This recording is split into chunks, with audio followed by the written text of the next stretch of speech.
This episode is brought to you by Fond Recollections. Cherish the fond memories of your loved ones with their interactive living obituary. Ever since he came into our lives, he became one of the family. But now he's gone. Time goes by so fast, I wonder if she'll remember him as she grows older without him. Fond Recollections offers us a chance to remember him when he was young and full of life. With Fond Recollections memorial plaques and website, we can upload all our photos and videos of him. Visit fondrecollection.com today and cherish the happy memories of your loved ones.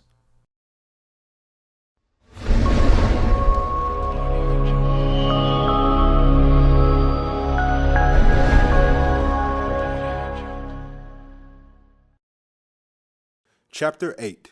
Cruel Intentions.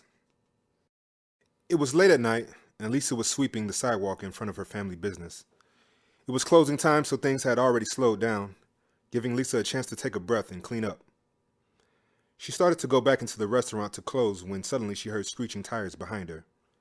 Lisa was used to people driving recklessly at this time of night, so she did not give it a second thought. That soon changed when she heard a loud thud on the street behind her. When Lisa looked back, she noticed that a large bag that seemed like a body bag had been dropped by a couple of gang members in a red car as they rushed off. Lisa assumed these were Bloods and quickly ran inside and hid behind the reception counter in the restaurant. Once she felt the coast was clear, she decided to get up and investigate from a safe distance. Lisa knew better than to approach something that was dropped by a couple of gangbangers, but soon her curiosity got the best of her. She could not locate her father anywhere, so she decided to look inside of the bag herself since there was no one in the street. Lisa approached the bag with caution. The bag was gray and it looked like it had been handled very roughly. However, the size of the bag indicated that something large was resting within it, which made Lisa fear the possibility of discovering a body in the bag. This suspicion started to creep up even more as Lisa noticed bloodstains on the bag as she got closer. Since she was still wearing her cleaning gloves, she lifted the plastic covering the bag's opening. She immediately went into a state of shock which took her by storm. Ricky! Oh my God, Rick! No, no, no! Cried Lisa as she fell back on her hip in fear and shock. Lisa started to crawl away from the bag in a hurry, with tears rolling down her eyes and goosebumps on her skin. She felt broken and isolated. She got up and decided to run over to her father's office located inside the restaurant so that she can get his gun. This seemed like the only right thing to do, as she was not sure if the gang members that dropped Ricky's body would return or not. Mr. Chin's office was very different from that of an average restaurant owner. It was almost as if the restaurant was a cover-up to protect something hidden. She made her way through the lobby, sobbing and screaming Ricky's name. Lisa started to call out Mr. Chin's name, but her call went unheeded multiple times. Upon arriving at her father's office, Lisa went straight for the central drawer of her father's desk, as that is where he kept his Glock. Lisa approached the drawer and opened it with a yank. She had found what she came there for, the Glock. Suddenly, her occupied focus was soon taken over by the sight of red bandanas and a key to a Buick. She thought this was strange because the Bloods drove Buicks the most in their neighborhood and wore red as their gang color. All of this did not seem like a coincidence to her, and for a second she forgot what had just happened to Ricky, as she held up the red bandana and the Glock in her hand. Lisa was shocked at what she was seeing. How could the Bloods be associated with her father? Who did the keys belong to? Was Ricky telling the truth when he said that Mr. Chin was a weapons dealer? All these questions started to make Lisa's head hurt as she struggled to make sense of everything that was happening to her all at once. As Lisa stood there motionless and shocked, in came Mr. Chin with headphones on, listening to his recorded Reverend Albright sermons. When Mr. Chin saw what Lisa was holding in her hand, his expression changed from neutral to angry, and he was just about to say something when he was suddenly interrupted by his daughter's cries. Father! It's Ricky! He's dead! Those dirty-ass Bloods killed my baby's father and dropped his body in front of the restaurant! Cried Lisa, who had momentarily forgotten what she had possibly discovered about her father. What the fuck do you mean Ricky's dead body is in the front of my restaurant? Asked Mr. Chin, with a look of disbelief on his face as he threw his headphones off to the side. We got to move his body into the freezer now, before somebody comes sniffing around, said Mr. Chin as he rushed out towards the main entrance, followed by Lisa, who was still confused and scared. As Lisa followed her father, she suddenly got reminded of what she had in her hands. And as she looked at the red bandanas, she did not hesitate to ask her father right then and there about what all this was about. Wait, tell me why you got these red bandanas in your desk drawer. And who do these car keys belong to? Asked Lisa as she stared at her father, waiting for an answer. Not now, Lisa. I will explain after we clean up your boyfriend's blood from in front of the restaurant, so it looks like nothing happened. We don't need that sort of attention around this neighborhood. You mean my fiancé, father? Shouted Lisa angrily. Both father and daughter approached the body bag with cleaning gloves on and a bleach solution at hand to clean the bloodstains off the road. Mr. Chin attempted to lift the body on his own but failed. Shit, come on, you black motherfucker, he complained. Father, how dare you? That is my baby daddy, cried Lisa. Dead, baby daddy. Now go and get the cart from the back, now. Lisa did as she was told and ran over to the back of the restaurant, sobbing and wailing. Finally, when Lisa brought the trolley over to the restaurant's front, both she and Mr. Chin lifted Ricky's dead body and placed it into the trolley with incredible difficulty. After putting Ricky's body into the cart, Lisa pushed it towards the restaurant kitchen while her father made sure to rub bleach all over the residual bloodstains left on the street. Lisa was now losing control as she screamed and cried in agony over her boyfriend's demise. Ricky, no! Please get up, you asshole! How could you do this to me? Shut up! Now's not the time to be making a scene.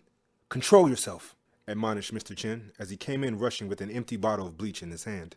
Open that freezer door and help me hide this shit before we get into more trouble. Lisa, who was now completely drained of her energy, somehow managed to help her father lift Ricky's body and place it into the freezer, all while having the worst panic attack she had ever had in her life. Now that things had calmed down a bit, and the coast seemed clear to Mr. Chin, both he and Lisa, who was on her knees in disbelief, finally took a breath. Father, tell me the truth. What the hell is going on here? I know you're not gangbanging, so why the hell do you have those bandanas on your desk? Damn it, Lisa. You want to know the truth? Fine. Here it is. I shot up that youth baseball game, he quietly stated. As soon as Lisa heard those words come out of her father's mouth, she was floored. She now realized that the men in her life had been lying to her all this time. What? Are you fucking serious, Father? Why? Why the fuck? She pleaded. To start the damn gang war, that's why, he shouted. All of this did not make any sense to Lisa, who always looked up to her father as a clean Chinese immigrant that loved to serve his neighborhood and loved to attend the Sunday church. Why do you need to start a goddamn gang war? Shit, I do not believe you're the one that killed that little boy. This is so fucked up. You have no reason to start a damn gang war. We sell food here, Father. That is it. He was just a boy. That could have been your grandson, said Lisa as she cried her eyes out. Mr. Chin walked over into his office and opened a secret compartment located behind his favorite painting of Jesus he never allowed Lisa to touch. Lisa was shocked at what was shown to her by her father. Guns? You got so many guns? How? Why? Asked Lisa with a perplexed look on her face. Baby, we don't just serve food. We also sell guns. How do you think we became rich in this broke-ass neighborhood? How? By selling fried rice? Said Mr. Chin as he kicked an old rice bowl banner resting next to his feet. We have sold guns in this community ever since those gangs arrived here. You thought we chose this part of town to start a goddamn restaurant business? Or because we love black people? Shit. I chose this area because niggas love to spend their money as soon as they get some. Hell, we own this Chinese restaurant, the gas station, nail salon, and the hair care product store. All of which are cover-ups, baby. Niggers get paid on Friday, and by Saturday night, they are broke. I do not give a damn about this community. I just want their money. Lisa, who was listening in disbelief, finally decided to snap back into reality and confront her father. But Ricky is dead. He was my baby's daddy. Your grandson's father's in a plastic bag in a damn freezer. And that means nothing to you? I loved him. You heartless son of a bitch. I hate you, yelled Lisa as she broke down in tears once again. Mr. Chin slapped Lisa across the face multiple times out of anger, and then demanded an apology for her disrespectful words. How dare you talk to your father that way? Now I told you being around these niggas when you were small, but it was good for business. But your stupid ass had to go and have a baby with one of them. And my grandson, I hate picking him up or holding him. He will always be an outsider to me. He will be the least loved out of all my grandchildren, and you are to blame. That's what you think about my baby? then you no longer have a daughter. We will never be around you again. From this day forward, I have no father. Fuck this restaurant and fuck you! Sobered Lisa as she bawled her eyes out. After saying this, Lisa started to exit the restaurant as she no longer wanted to be anywhere near her corrupt father. But she was suddenly held back by Mr. Chin, who held onto her arm so that he could put in the final word. Fuck this restaurant? You need to remember I have 2 more daughters. Therefore, losing one will not bother me. As for your baby's father, his body will be disposed of tonight. And since you denounced yourself as my daughter, you can get it too. Don't be a snitch like your fiancé, he said. I may hate you forever, but I'll never break your family code. Now let me go this instant. I must tell my son that he has lost his father and his grandfather today. Lisa stormed out of the restaurant with a determination in her heart to never look back. She felt hatred in her heart towards her father, who no longer held the high standard he once had in her mind. She realized that things had drastically changed and that her worst fears of Ricky dying were now a reality that she had to deal with independently, as her father had also turned his back on her, making her vulnerable. Things were about to get turbulent and violent in this small southern town. OG Mims and Ricky's death was just the beginning of a chain of violent events that were about to take place. Reverend Albright was aware of OG Mims' death, but could not care less about what his community was going through. He was enjoying his time with his Latina lovers in his mansion when suddenly someone kicked the door of his bedroom open.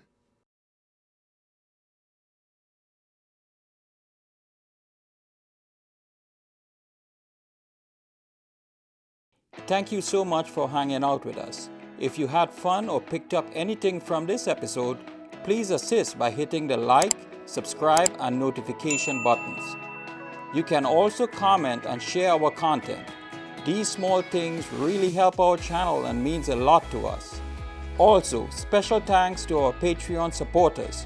You guys are the heartbeat of this channel, and we can't thank you enough for being so generous. If you would like to join our Patreon community, please click on the link below. You can contribute as little as $5 per month. You can get all kinds of perks. You can even buy merchandise of your favorite characters at our shop store. Click on the link provided below. That's going to do it for now. Until next time, remember you are cherished by us, so be kind and know that we consider you as family.